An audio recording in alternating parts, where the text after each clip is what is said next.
नमस्कार, good evening, welcome to simply बातें with Raveena.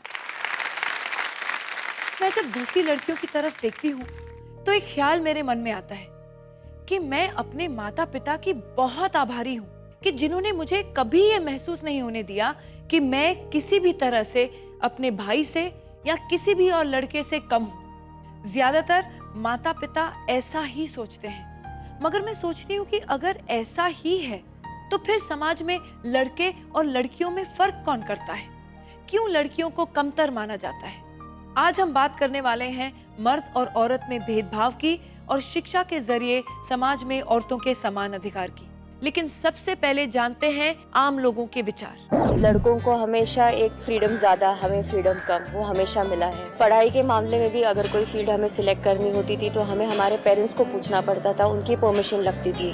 आगे जाके जब हायर एजुकेशन की भी बात आई तो उसमें भी हमें बहुत रुकावटें आई। माँ बाप ने हमारी शादी कर दी। घर वाले पूरे सपोर्टिव थे, बट रिलेटिव्स कुछ हैं जो कि बोलते हैं कि नहीं, शादी कर लेनी चाहिए, अब एज हो रहा है। दोनों अगर काम करेंगे तो ही घर चल पाएगा। लेकिन मैं अलाउड नहीं कर सकता, करने के लिए मैं अलाउड कर सकता, लेकिन हमारी वाइफ उतनी पढ़ी लिखी नहीं है, इसलिए मैं अलाउड नहीं कर पाऊंगा। जब दूसरों को आगे बढ़ते हुए देखना होता है तो कहीं ना कहीं एक खलन रहती है कि हम वहाँ पे नहीं पहुँच पाए। यहाँ पे हम पहुँच पाते अगर हम अच्छे से पढ़ पाते और अगर हमारे माँ बाप ने हमारा साथ दिया होता। जब बात लड़की की आती है तो वहाँ पे जेंडर इक्वालिटी या जेंडर इनइक्वालिटी बहुत आता है। तो as a girl child of the family of course मेरे माँ बाप को कंसर्न, वरी या फिक्र तो डेफिनेटली एक्सपीरियंस होगा। कुछ बातों में ऐसा मतलब हमेशा लड़कियों को डीमोटिवेट किया जाता है या लड़कियों को हमेशा कम समझा जाता है, तो ऐसा नहीं है। आप आज किसी भी क्षेत्र में जाओ, किसी भी फील्ड में जाओ, तो वही है कि हर एक क्षेत्र में आज लड़की वही लेवल पे काम कर रही है। फिलहाल मैं जॉइंट फैमिली में रहती हूँ और मेरे इन-लॉज बहुत ही सपोर्टिव हैं। मेरे हस्बैंड इनफैक्ट बहुत लविंग एंड सपोर्टिव हैं। आई थिंक उन्हीं के करके मैं आज सिंगर बन पाई हूँ। जब मेरी वाइफ प्रेग्नेंट थी, मुझसे भी पूछा गया कि आप शायद लड़का ही पसंद करोगे। मैंने कहा कुछ भी पसंद नहीं, ऐसी बात नहीं है। चाहे वो लड़का हो या लड़की हो, I simply want a healthy baby.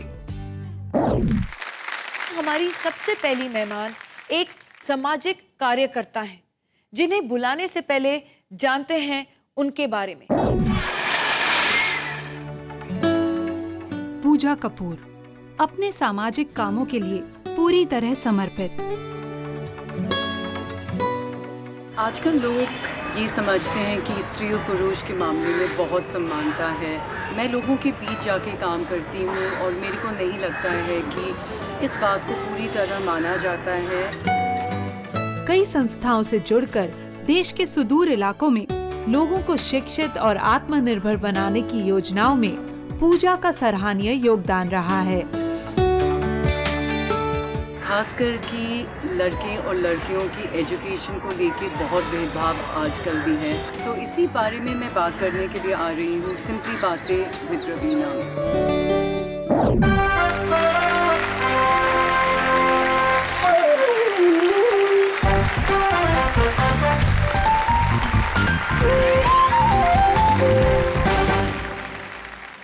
नमस्कार Pooja ji, welcome to simply बातें विद रवीना। Thank you. हमारे जो मेहमान आते हैं शो पे, उनका हम ऐसे ही प्यार से और ऐसे ही तालियों से स्वागत करते हैं, क्योंकि सिंपली बातें विद रवीना में जो हर मेहमान आता है वो अपने आप में खास होता है। And Puja, you are truly special. हम लोग ने आपका एवी देखा और आप जो काम करती हैं उसके लिए तो पहले हम बहुत सारी तालियाँ आपके लिए। पूजा, आपसे पूछूंगी कि आपके काम के दौरान कभी कभार ऐसे बहुत सारे अजीब तजुर्बे आपने महसूस किए होंगे, बहुत सारी कठिनाइयाँ आई होंगी, बहुत सारी परेशानियाँ हुई होंगी। आपको क्या कुछ ऐसे वाक़ये याद हैं, कुछ ऐसे हादसे याद हैं? रवीना, मुझे एक्चुअली ये एक ऑलमोस्ट 15 इयर्स की जर्नी रही है, 15 साल की जर्नी रही है। और बहुत सारे ऐसे मिसाल आए हैं और तजुर्बे हुए हैं। जी हाँ। हमारे घर में एक काम वाली औरत हैं और उनकी बेटी शायद 7वीं में पढ़ रही थी। हाँ जी। और जब मैंने उनसे एक दिन पूछा, वो दिल्ली में रहती हैं, और मैंने उनसे पूछा एक दिन कि तुम्हारी बेटी कैसी है। जी हाँ। तो उन्होंने कहा उसकी तो शादी हमने कर दी थी, अभी तो उसको एक बच्चा भी होने वाला था। एंड आई थिंक वो बैली 19 साल की थी या 18 या 19 साल की थी। जी हाँ। तो मैं बहुत हैरान थी और मैंने कहा तुम तो उसको पुरा रही थी लक्ष्मी, क्या हुआ? तो उसने फिर ये शायद एक घर घर की कहानी है, जी हाँ, हम बिल्कुल। मानना नहीं चाहते हैं जी हाँ। And we'd like to believe कि बहुत प्रोग्रेस हो रहा है और आजकल ऐसे हमारा नहीं समाज होता आगे है, बढ़ रहा है, बदल बिल्कुल। रहा है। जी हाँ, कुछ और उन्होंने जो बात कही थी मैं एक्चुअली सबके साथ शेयर करना चाहूँगी कि ये एक औरत थी जो खुद पढ़ी लिखी नहीं थी, उसके हस्बैंड भी पढ़े लिखे नहीं थे। हाँ जी। तो सबसे पहले उसको एक बेटी को स्कूल भेजना परिवार में ही बहुत ही ज़्यादा उसको ऑब्जेक्शन था, बहुत जी हाँ। लोगों ने बोला था कि नहीं आप नहीं भेज सकते हो। और जब उसने उसको स्कूल भेजना शुरू किया, जी हाँ। 7वीं तक तो ठीक था, जैसे ये बच्ची आगे और बढ़ी 8वीं में तो गली स्कूल से मोहल्ले निकाल के दिया। लड़कों ने उसको छेड़ना शुरू कर दिया। हाँ जी। तो परिवार को एक बहाना मिल गया उसको बोलने के लिए, लक्ष्मी के लिए, देखो हम तो पहले से ही कह रहे थे जी हाँ। उसको मत भेजो। और फिर वो लक्ष्मी ने मेरे को एक बात बोली, तो उसने कहा क्या आप चाहोगे कभी कि आपकी बेटी पढ़े अगर उसके साथ कल कुछ हादसा हो सकता है? जी हाँ। तो हम इस कीमत पे कभी नहीं अपने बच्चों को पढ़ाना चाहते हैं। जी हाँ। और ये एक बहुत ही बड़ा मुद्दा है गर्ल्स की एजुकेशन। जी हाँ, मैं इसी बात को पकड़ूंगी कि लक्ष्मी ने अपनी बच्ची को पाठशाला यानी कि स्कूल से निकाल दिया और उसकी शादी करा दी क्योंकि गली के लड़के उस बच्ची को छेड़ते थे।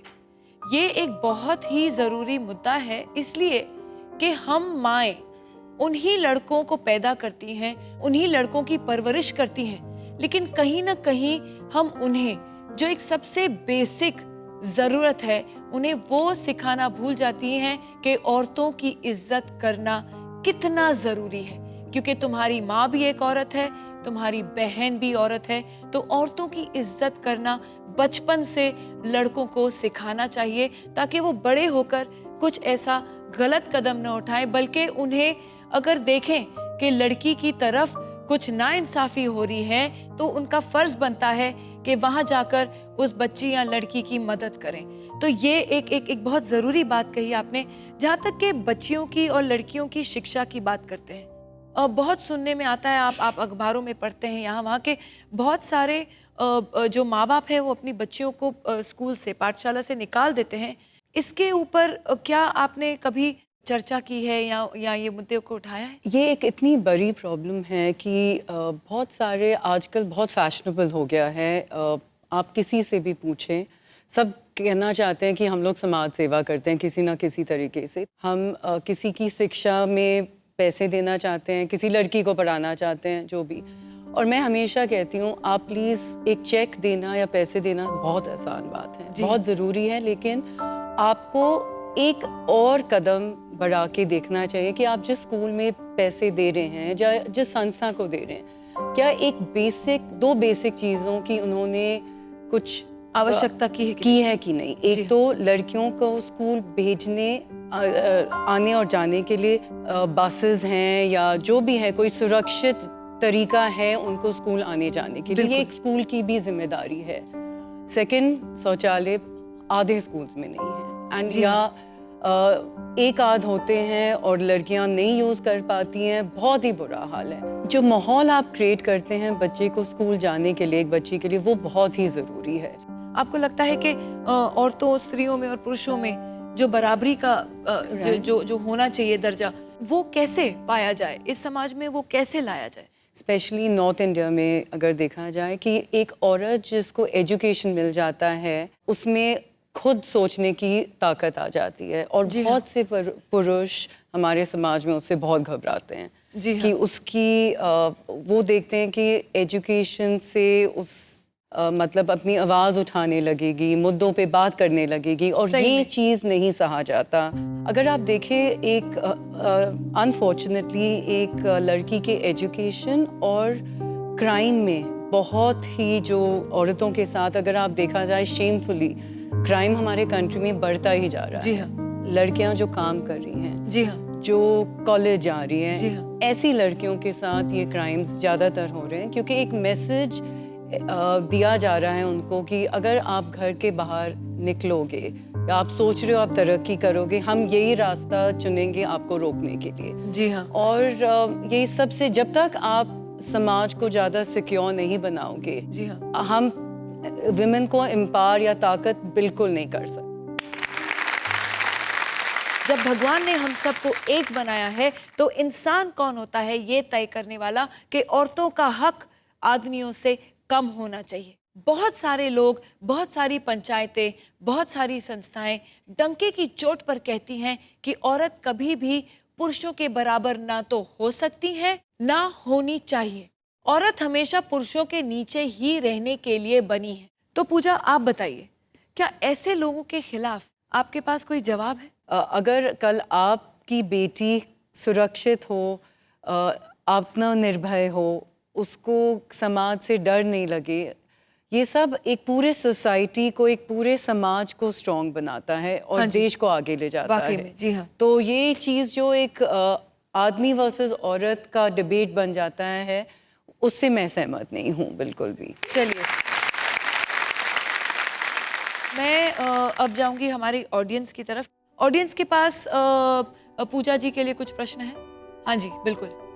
मेरा ये क्वेश्चन है कि जैसे कि हमारे घर में कोई भेदभाव करता है तो उससे हम अच्छी तरह से सॉल्व कर सकते हैं, लेकिन कहीं गली मोहल्ले में कोई भेदभाव कर रहा है तो उससे मैं कैसे निपटूं? एक सिंपल सा चॉइस है कि आप कल बस पे चढ़े और कोई आपको छेड़े, आप चुपचाप सह लें या आप मुड़ के कुछ बोलें या जोर से चिल्लाएं। मेरे हिसाब से आपको डर उस आदमी में बिठानी चाहिए या उस समाज में जो आपको धमकाने या डराने की कोशिश कर रहा है। बहुत बार मेरे से पूछा जाता है कि ये जो निर्भया के साथ पूरी घटना घटी, इतने सारे लाखों लोगों ने प्रोटेस्ट किया, क्या हुआ उसका? जी हाँ। द थिंग इज, ये एक आज़ादी की लड़ाई है और आज़ादी हमको एक दिन में नहीं मिली। तो हर कदम जो आप उठाओगे, हर चीज़ जो आप करोगे उस लड़ाई के प्रति, उसका जरूर कोई ना कोई महत्व होएगा। सो ये समझ लेना कि लास्ट ईयर ये हुआ था, अभी तक कुछ नहीं हुआ, अगर वो सोच से हम चले कुछ नहीं हो पाएगा। जैसे आपने सही कहा कि ये एक आज़ादी की लड़ाई है और आज़ादी हमारे देश को भी एक दिन में नहीं मिली, तो बहुत समय लगेगा, लेकिन एक दिन हमारा समाज ज़रूर बदलेगा।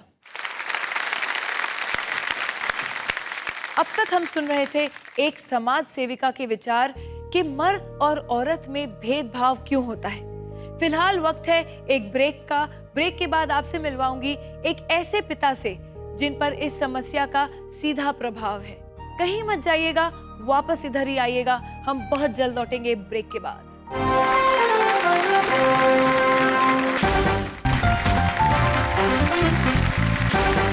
हटा दो सब बाधाएं मेरे पथ की, मिटा दो आशंकाएं सब मन की, जमाने को बदलने की शक्ति को समझो, कदम से कदम मिलाकर चलने दो मुझको। वेलकम बैक टू सिंपली बातें विद रवीना। ब्रेक पे जाने से पहले, जैसे कि मैंने कहा था कि अब इस शो में आने वाले हैं एक ऐसे पिता जिन पर इस भेदभाव की समस्या का सीधा प्रभाव है। इससे पहले वो पिता यहाँ आए, जानते हैं उनके बारे में। दीपक झांझी एक ऐसे आम व्यक्ति हैं जो मुंबई जैसे महानगर में अपने परिवार के साथ एक मध्यम वर्गीय जीवन यापन कर रहे हैं। मेरा बैकग्राउंड ऐसा मिडिल क्लास फैमिली का था और लेकिन मैं हमेशा चाहता था कि मेरी वाइफ जो है वो वर्किंग हो, और फॉर्चुनेट था मैं कि happen to get married to a woman, she was also a chef. और हमेशा हमारी कोशिश यही रही है कि मैं अपनी बेटी को भी पढ़ाऊं और बेटी कहीं पे जाके काम करे और अपना नाम कमाए। वेरी फॉर्चुनेट कि वो मीडिया इंडस्ट्री में है और अच्छे काम कर रही है and she is doing pretty well. आज के समय में एक बेटा और एक बेटी के भेदभाव को लेकर इनकी क्या सोच है, चलिए जानते हैं उन्हीं की जुबानी।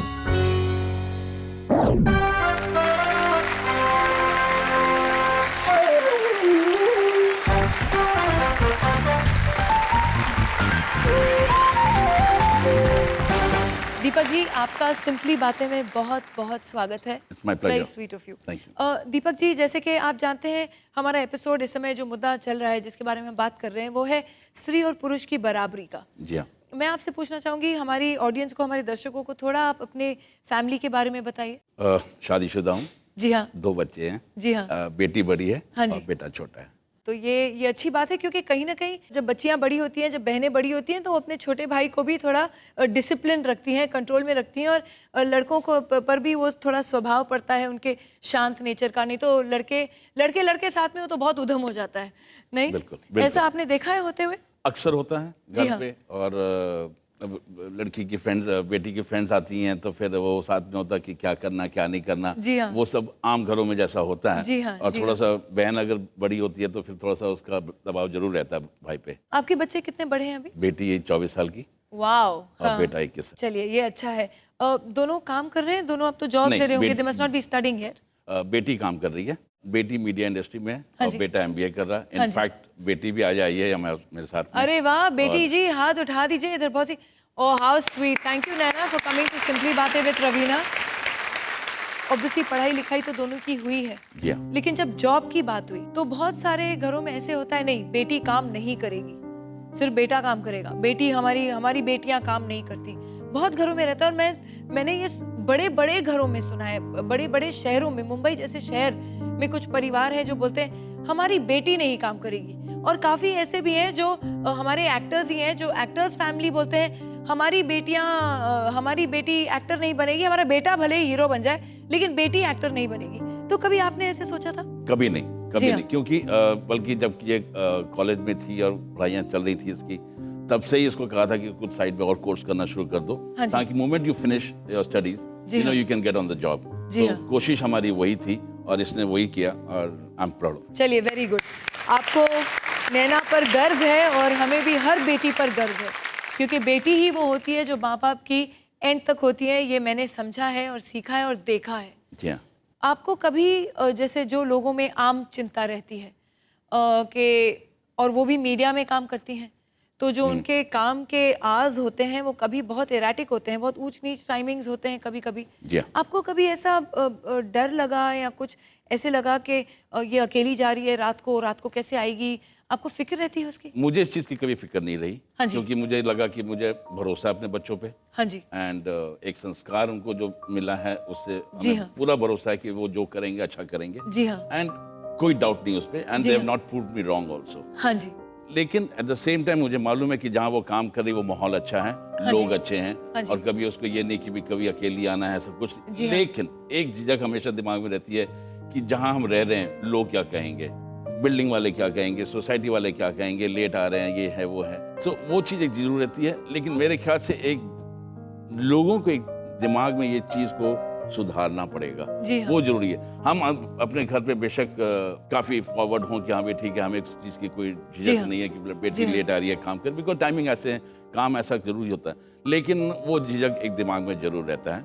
हमने उस जगह पे रहना है, जी हाँ। ठीक है, उस बिल्डिंग में रहना है, और हम देखते हैं कि हमें लोग टाइम पे आते हैं, सब कुछ आते हैं, लेकिन एक लोगों के दिमाग में आते हैं कि फलने की लड़की लेट आई है, रोज देखो लेट आती है, दो बातें बनाते तो हैं। फिर आपको बच्ची को लेके चिंता क्यों है कि पड़ोसी क्या सोचेंगे? पड़ोसी सोचेंगे इसलिए चिंता है क्योंकि मुझे पता है कि मेरे बच्चे क्या कर रहे हैं, मुझे उन पर भरोसा है, सब कुछ है। जी हाँ। लेकिन वो जिनके साथ में आ रही है, जी हाँ। मोड ऑफ ट्रांसपोर्ट जो भी है, उसके फ्रेंड सर्कल है, उनके दिमाग में क्या है वो मुझे नहीं मालूम। जी तो हाँ। ये चीज़ एक जो है, एक आम जनता के लिए आप देखो, अगर घर वालों के पेरेंट्स के लिए एक दिमाग में ये चीज़ जरूर रहती है। हम जी हाँ। जितने भी आगे फास्ट फॉरवर्ड हो एंड थिंकिंग फॉरवर्ड हो, सब जी कुछ हो, हाँ। लेकिन ये डर एक हर एक माँ बाप के मेरे ख्याल से रहता है। और मैं समझती हूँ कि कहीं ना कहीं ये एक समाज की थिंकिंग बेसिकली बदलनी चाहिए। बहुत जरूरी है। जी हाँ। बहुत जरूरी है कि भाई वो बदलें और हर एक चीज को एक ही नजरिए से ना देखें, और जबकि देखें कि भी आगे बच्ची अगर कर रही है तो उसको एक बढ़ावा मिले। तो क्या बच्ची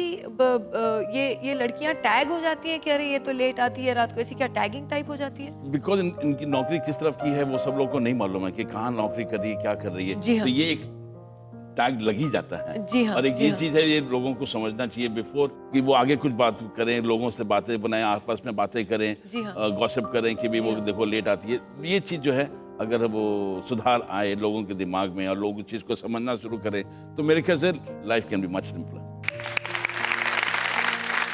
मुझे लगता है कि जब आपकी अपब्रिंगिंग हुई तो आई थिंक आपकी माँ ने बहुत अच्छा काम किया कि आपको बचपन से ये एक ट्रेनिंग ज़रूर दी है कि औरतों की मोस्टली बराबरी होनी चाहिए, इक्वल है।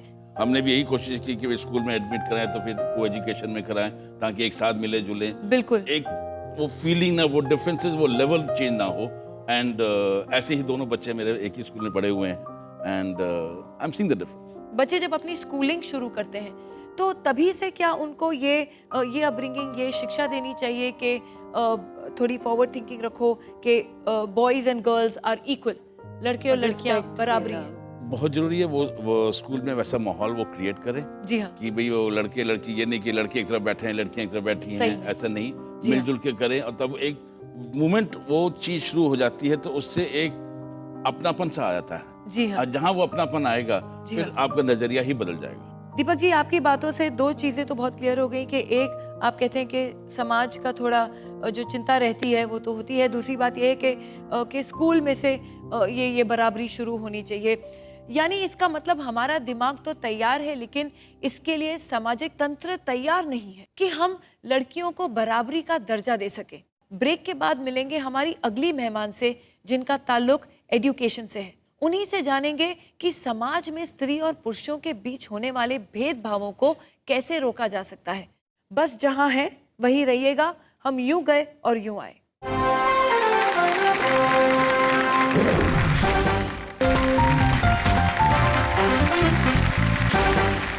वेलकम बैक टू सिंपली बातें विद रवीना।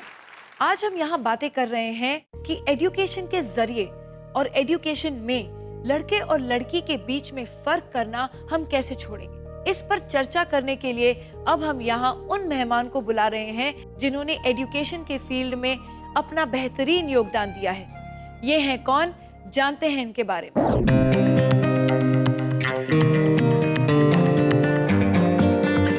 शिक्षा के क्षेत्र में एक नई दिशा और एक नई सोच लेकर चलने में मिसेस ग्रेस पिंटो का नाम काफी अहमियत रखता है।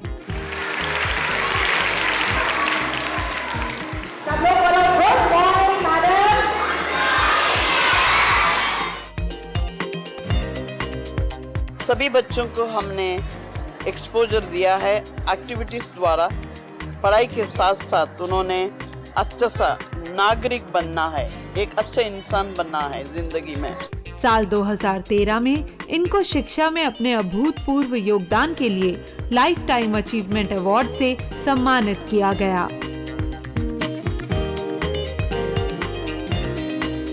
आप लोग अपने बच्चों को वैल्यू सिखाओ और पढ़ाई के साथ साथ प्यार दे दो, और बच्चों द्वारा जो कुछ आपका सपना पूरा होना है वो जरूर होगा आप लोगों का फैमिली के द्वारा।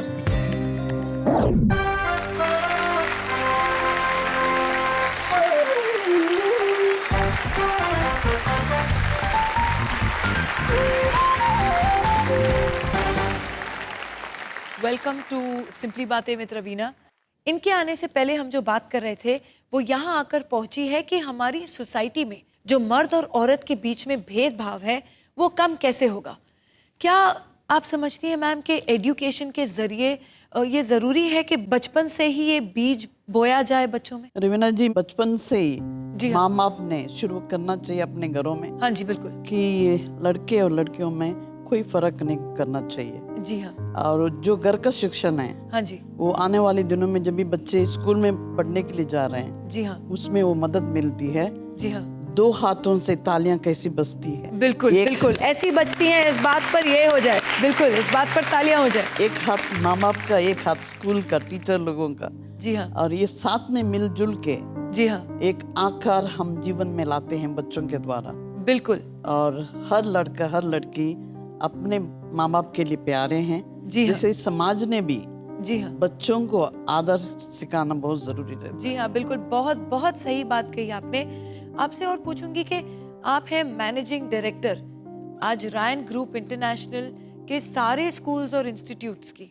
इस मुकाम तक पहुंचने के लिए आपका सफर कैसा रहा? क्या कभी आपको कठिनाइयां आई, आपको रुकावटें आई क्योंकि आप एक औरत हैं? मेरे माँ बाप ने मुझे सिखाया, पढ़ाया। जी हाँ। और शादी होने के बाद जी हाँ डॉक्टर ए पिंटो ने मुझे इतनी मदद की। हाँ जी। मुझे ये नहीं बोला गया कि तुम एक औरत हो क्या कर सकती हो। जी हाँ। मुझे ये बोला गया कि औरत हो के तुमने आगे बढ़ना है, जिंदगी में कुछ कर दिखाने की हिम्मत जुटानी है।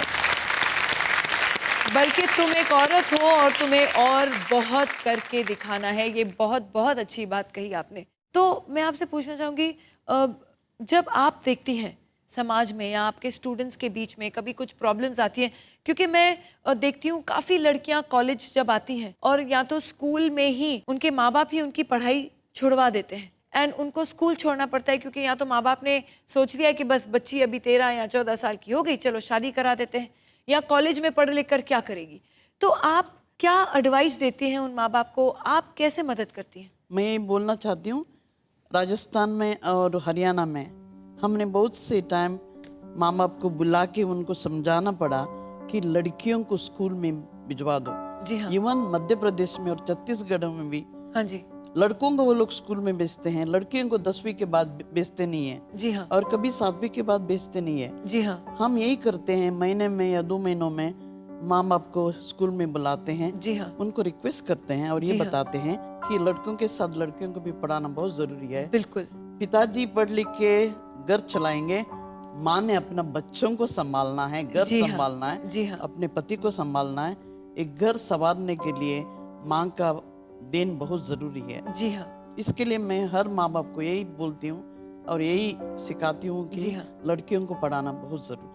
मैं समझती हूँ चाहे वो सरकारी स्कूल हो या प्राइवेट स्कूल्स हो, कि काउंसलिंग जिसे कहते हैं माँ बाप को अपनी बच्चियों के लिए देना बहुत ज़रूरी है। कि स्कूल एक ऐसा प्रोग्राम करे कि हर 6 महीने में या हर एक बार साल में ऐसी शिक्षा या ऐसा प्रोग्राम या ऐसी बातचीत करें माँ बापों को पूरा एक बुलाकर कि अपनी बच्चियों को आगे पढ़ने दो और अपनी बच्चियों को समझो कि वो क्या करना चाहती हैं आगे। मैं आप तीनों से पूछना चाहूँगी कि ऐसे और कदम क्या उठा सकते हैं जहाँ हमारी सोसाइटी में थोड़ा बदलाव थोड़े और तेजी से आए, क्योंकि बदलाव आ रहा है लेकिन बहुत धीरे धीरे चल के, थोड़ा उसको भगाएं कैसे?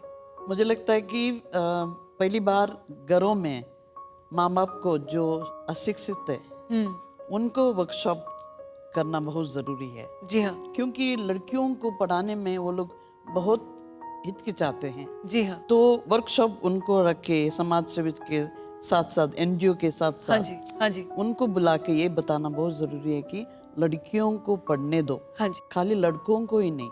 जी हाँ। और घर के संस्कार पालन पोषण के साथ साथ वैल्यूज भी देना बहुत जरूरी है। क्योंकि हमने समाज में रहना है। सही में। और कभी कभी समाज भी ऐसा ताना देता है। जी हाँ। कि लड़कियों को क्यों पढ़ा रहे हो? जी हाँ। लड़कियां क्यों काम कर रही हैं? जी हाँ। रातों को देर से क्यों आती हैं? सही में। तो शिक्षण के द्वारा जी हाँ। हम यही बताना चाहते हैं कि माँ बाप ने अपना लड़कों को लड़कियों को साथ में मिलजुल के पालन पोषण करके आगे लाना है समाज में। बिल्कुल। और उन्होंने अपने जीवन में आने वाली पीढ़ी को भी उन्होंने शिक्षण देना बहुत जरूरी है। दीपक जी, मैं पूछूंगी एक कॉर्पोरेट के नजरिए से, जो कॉर्पोरेट वर्ल्ड है उसमें महिलाओं का क्या दर्जा है? अभी अगर आप देखें तो लेडीज को भी उतनी ही इज्जत मिल रही है। हाँ जी। और हम लोग भी अगर ऑफिस में भी देखें तो ऑफिस में भी माहौल एक अच्छा हो जाता है। हाँ जी। जब एक ग्रुप होता है कि अभी लड़के भी हैं लड़कियां भी हैं। जी हाँ। इनफैक्ट अगर औरतें कम हो तो हम इनवाइट करते हैं कि ऑफिस में आए, ताकि ऑफिस का माहौल थोड़ा कलरफुल और एक अच्छा माहौल हो जाए। हाँ जी। और लोगों को बात करने का तरीका जी हाँ। और एक दूसरे को इज्जत देना, वो सब अच्छा लगता है। बहुत बहुत जरूरी है। जी हाँ। और आप क्या समझती हैं? मैं जो इन्होंने कहा था मैं उसमें ऐड करना चाहूँगी कि जब हम एजुकेशन की बात करते हैं वेरी ऑफन हम सिर्फ मैथ साइंस सब्जेक्ट्स की बात नहीं कर रहे हैं। हाँ जी। एंड ये जो एक ओवरऑल एजुकेशन देना, जो चाहे रिस्पेक्ट के बारे में हो, खुद को कैसे सुरक्षित रखें, किस तरह जो म्यूचुअल अंडरस्टैंडिंग ये पेरेंट्स को भी मिलनी चाहिए, लड़कों को भी एंड लड़कियों को भी, एंड स्कूल लेवल से। ये एक बहुत लाइफ का एक बहुत ही इम्पोर्टेंट हिस्सा है जो स्कूल में जरूर पढ़ाना चाहिए। तो ग्रेस जी, आपको क्या लगता है जब ये लड़कियां पढ़ती हैं और लिखती हैं, क्या इनका परफॉर्मेंस लेवल जो है, जो ये अपने नंबर वगैरह लाती हैं, क्या ये पेरेंट्स जब इनके मार्कशीट देखते हैं तो सेटिस्फाई हो जाते हैं, हाँ हमारी बच्ची अच्छी कर रही है? हम ये कहना चाहती हूँ कि ये दिनों में, हाँ जी, नॉट बिफोर 8 साल 10 साल पहले, हाँ जी, अभी का जो जमाना है, हाँ जी, अभी का जो एजुकेशन सिस्टम है, हाँ जी, उसमें लड़कियां फार अहेड है और वो लड़कों को बीट कर रही है मार्क्सों में, इवन टैलेंट में, इवन स्पोर्ट्स में। आज मैं ये कहना चाहती हूँ नागपुर में हमारी फुटबॉल की अंडर 16 लड़कियां फाइनल में आई हैं, स्टेट लेवल में वो खेल रही हैं। और ये भी कहना चाहती हूँ कि घरों में जब भी माँ बाप ये बोलते हैं, कभी लड़कों के साथ ये बोलते हैं लड़कियों का जैसा क्या कर रहे हो, हाँ, लड़कियों का जैसा क्या रो रहे जी हो। हाँ, ये मैंने बहुत सुना है कि औरतें अपने जो बेटे हैं उनको बोलते हैं या दोस्त भी होते हैं, अरे तू तो लड़की के जैसा बॉल फेंक रहा है, अरे तू तो लड़की के जैसा चल रहा है, अरे तुम लड़की के जैसे क्या आंसू बहा रहे हो। ये हम ही औरतें अपने कभी कभी बेटों को बोल देती हैं, जो एक आई थिंक गलत एटीट्यूड है। तो वो लड़कों को ही लगता है अरे लड़कियां कमजोर हैं, तो मुझे कमजोर नहीं बनना चाहिए, मुझे आदमी के जैसे चलना चाहिए। ये बेसिक थिंकिंग बदलना बहुत जरूरी है। एक मैंने हाल ही में पेपर में पढ़ा कि एक गांव है पंजाब में जहां लड़कियां इंटरनेशनल फुटबॉल खेलने गई हैं, अंडर 16 जैसे आपने कहा, और उन लड़कियों के पास जो फुटबॉल टीम है, वो जो गांव से हैं लड़कियां, उनके पास खेलने के लिए जूते भी नहीं हैं। वो पैर नंगे फुटबॉल खेलती थी और इतने अच्छे स्टैंडर्ड पर पहुंची कि उनको इंटरनेशनली सेलेक्ट किया गया। तो ये आपस में एक हिम्मत की बात है। कौन कहता है वहां बैठकर के हम बराबरी के नहीं हैं। आप तीन जो हमारे मेहमान हैं, आप एमडी हैं स्कूल्स और इंस्टीट्यूट्स की, कॉलेजेस की, आपकी खुद की कंपनी है जहां बहुत महिलाएं भी काम करती होंगी, और आप एक समाज सेविका हैं। आप तीनों से कहना चाहूंगी यहाँ आने का बहुत बहुत धन्यवाद। लोगों का मानना है कि हम जो समाज में बदलाव की बातें करते हैं वो सिर्फ बातें होती हैं, उनको हकीकत में बदला नहीं जा सकता। इसके लिए हमारी अगली मेहमान एक मिसाल है। मिलते हैं ब्रेक के बाद।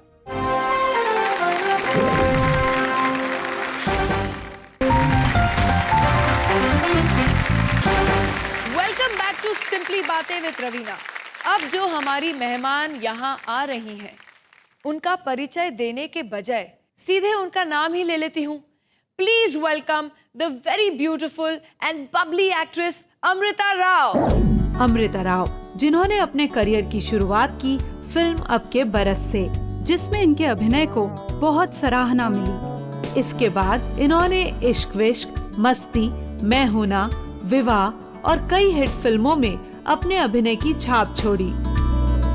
और आज हम इनसे जानेंगे लड़के और लड़कियों की समानता के बारे में इनके विचार।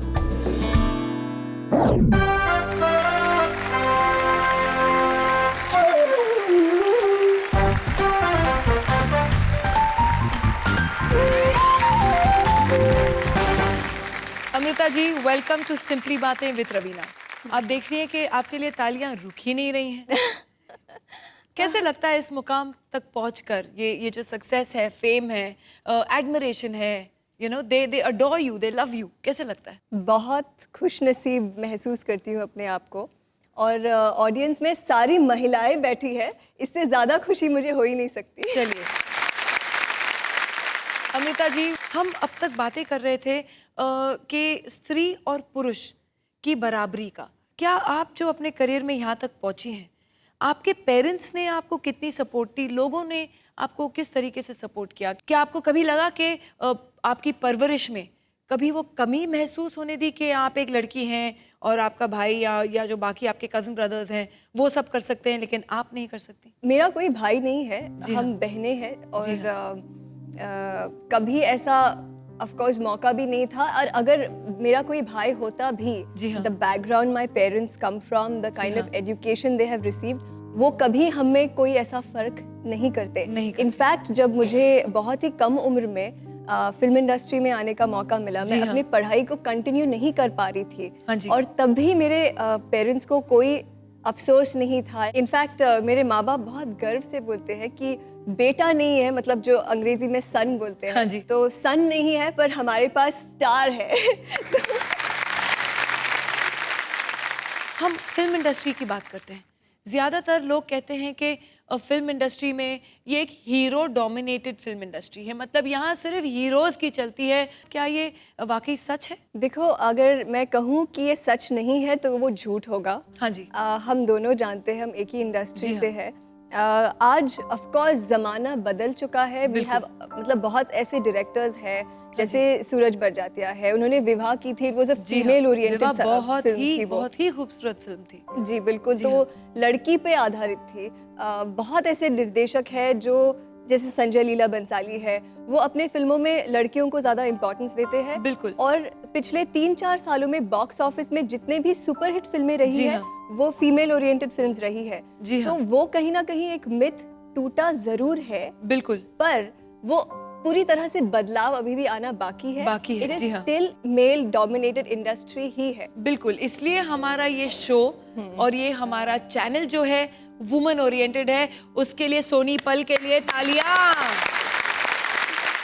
क्या एक कुछ मैसेज या कुछ एडवाइस या कुछ कहना चाहेंगी हमारे जो दर्शक आज आपको देख रही हैं? दो चीज़ें हैं जो मैंने हमेशा हमारे समाज में नोटिस किया है। जी हाँ। और वो किसी भी और दुनिया के समाज में नहीं है। जी हाँ। सबसे पहले मैं सोचती थी कि हमारे समाज में औरतों की पहले शादियां इतनी जल्दी कम उम्र में क्यों जी होती हाँ, थी। बिल्कुल। आज भी होती है, बहुत कम उम्र में होती है और माँ बाप को एक जल्दबाजी होती है। जी हाँ। इनफैक्ट माँ बाप को छोड़िए, समाज को एक जल्दबाजी होती है कि कोई नेबरहुड हाँ। में कोई जवान लड़की दिखे, अभी इसकी शादी करा दो, शादी करा। हाँ। पहले तो उसको बच्चे पैदा करने हैं, शादी होते ही बच्चे पैदा करने हैं। क्योंकि बच्चों को पालने में वो एक कम उम्र में एक जोश होता है। जी हाँ। वो रिस्पॉन्सिबिलिटी खत्म होते ही वो अभी भी जवान है तो वो अपने इन लॉज का भी ख्याल रख सकती देखभाल है। रख सकती तो वो जो एक मेंटालिटी है कि उसको पूरी तरह से निचोड़ना है, जी हाँ। ये कहीं ना कहीं एक बहुत ही सेल्फिश मेंटालिटी है। जी हाँ। और उसको आगे एक खुद का एक सपना हो, खुद की एक कला हो जी हाँ। कि मैं ये करना चाहती हूँ, वो करना चाहती जी हूँ, हाँ। उस सपने को पूरी तरह से दबाया ही जाता है। जी हाँ। दूसरा जो मैंने ऑब्जर्व किया है वो ये है कि हमारे समाज में जब लड़की पैदा होती है